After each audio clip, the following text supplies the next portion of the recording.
Welcome back to the final whistle. Today we are doing a bit of a late upload of the Carlisle versus York City game, which was of course Wednesday night. But I would just like to congratulate everyone who went, especially Andrew Parks, who became a bit of a meme.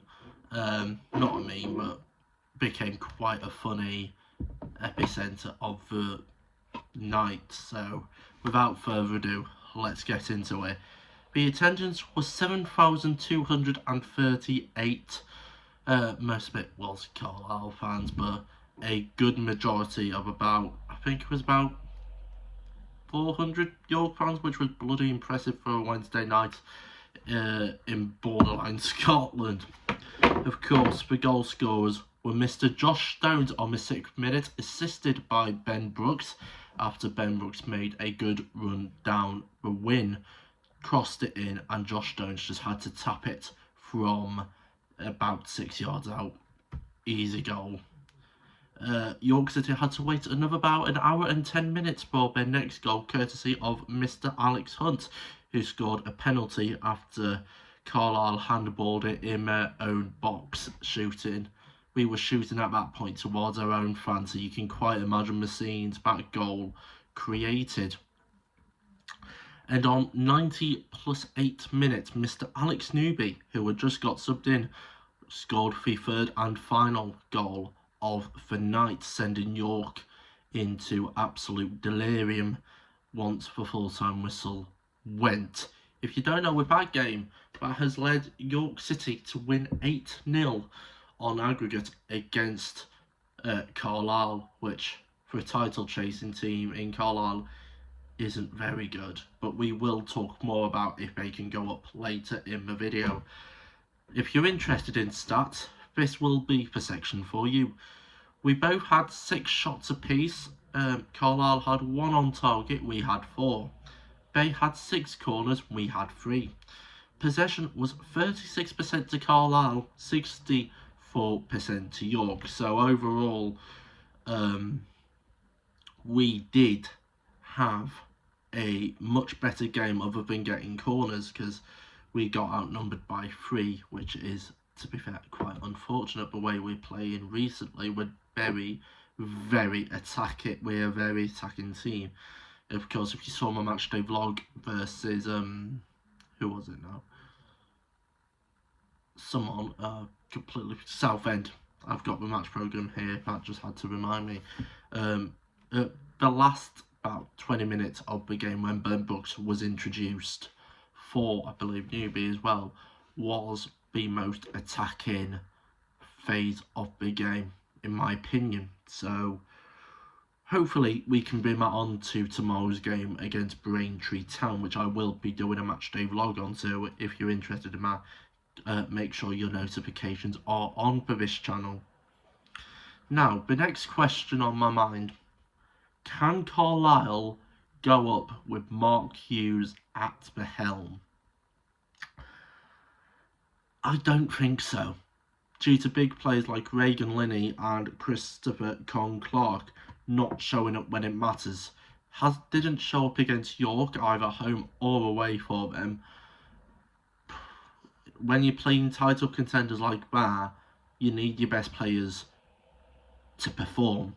Without them, you're basically screwed. You're not. Those 2 players are probably the best 2 players in the Carlisle team. So if they don't show up, your team's probably not going to show up. Of course, if you remember very well, Regan Linney was in McDonald's after the York game, saying, the York fans were like, "Where have you been? Basically, you're useless." And Regan Linney got quite triggered at that, which I found actually quite funny, because these were about 15-year-old kids and he's like a 23-year-old man. So he really shouldn't be getting rattled like that. Are York now favourites to win the National League? Of course, as a York fan, if you couldn't tell, by, I don't know, this, I won that a couple of months ago when Phoenix Software were doing a before the game challenge. It was balancing a ball, coin on a ball. Our maps of sound. Yes, I do believe with that win against Carlisle, we are now title favourites. But of course, Rochdale have 3 or 2 games in hand. So whether they can win or draw their games in hand will potentially lead to the last game of the season, which the York is Rochdale away. That could potentially lead to a title deciding match.